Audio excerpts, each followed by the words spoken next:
Y atención Ecuador, en una reciente declaración sin tapujos, Yairen Noriega, asambleísta, afirmó que el verdadero ministro de Finanzas no es Juan Carlos Vega, sino el Fondo Monetario Internacional. Según Noriega, el punto 6 de la carta de intención suscrita por el gobierno de Daniel Noboa estipula que el gobierno debe consultar con el Fondo Monetario Internacional antes de adoptar cualquier medida económica para el país. Esta disposición, según Noriega, viola directamente el artículo 290 de la Constitución, que establece que el endeudamiento público no debe afectar la soberanía nacional. Vamos a mirar.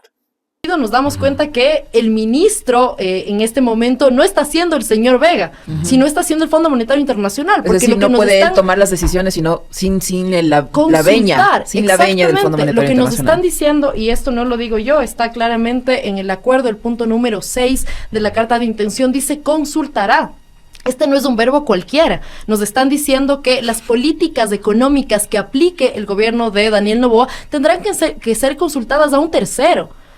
Por más de que se pretenda satanizar otro tipo de créditos con China o con cualquier otro multilateral en el gobierno de la Revolución Ciudadana, por ejemplo, si nos damos cuenta y lo vemos en términos objetivos, como tú mencionabas, Alexis, eran créditos destinados a proyectos de inversión y que además no te condicionan la política económica. El Fondo Monetario Internacional está imponiendo una serie de medidas que además son medidas que en un momento de recesión económica no aportan en absoluto para el crecimiento y el desarrollo económico. ¿Cuáles son las razones por las cuales ustedes plantean que debería adoptarse una medida de ese nivel? Declarar ilegítimo y sin validez del acuerdo con el FMI.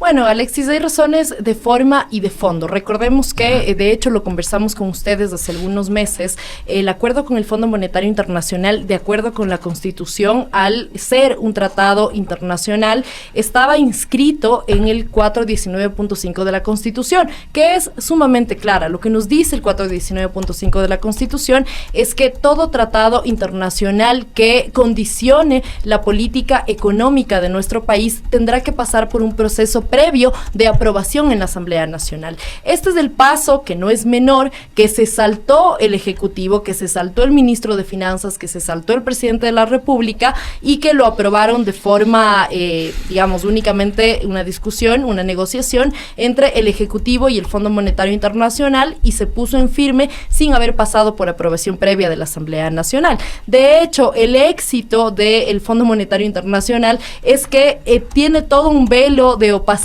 y de falta de transparencia, porque si realmente la gente supiera lo que implica esta firma de estos acuerdos, como es la eliminación de subsidios, el recorte de presupuestos a salud y educación, los despidos en el sector público, etcétera, obviamente hubiera toda una impugnación social alrededor de la firma de estos acuerdos y por eso la falta de transparencia para que no existan, una impugnación social previa a la aprobación de este tipo de acuerdos. Y en ese sentido, el saltarse este paso hace que no sea un acuerdo que se llevó todos los pasos y que es constitucional.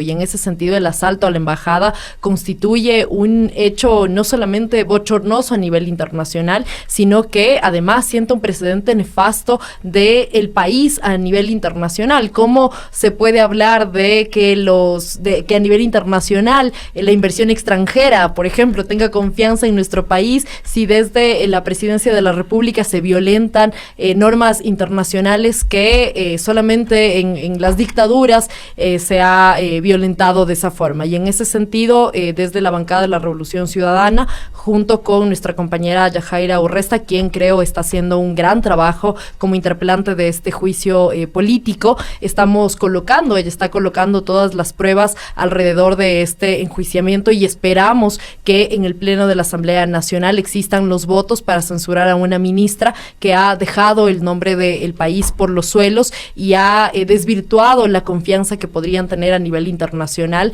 en el país. Noriega enfatizó la necesidad de reorientar la economía para servir a la gente en lugar de los intereses del FMI.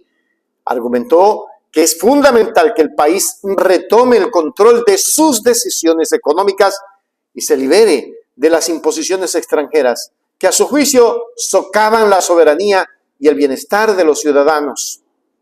Su llamado es a un cambio profundo en la gestión económica que priorice los intereses del pueblo sobre los compromisos con organismos internacionales. Qué bien, Yairen, qué buen asambleísta, qué buen criterio. Felicitaciones, así es como se tiene que ser, frontal, así es como se tiene que trabajar por el país y para el país. Suscríbase al canal, suscríbase y hágase premium. Suscríbase ahora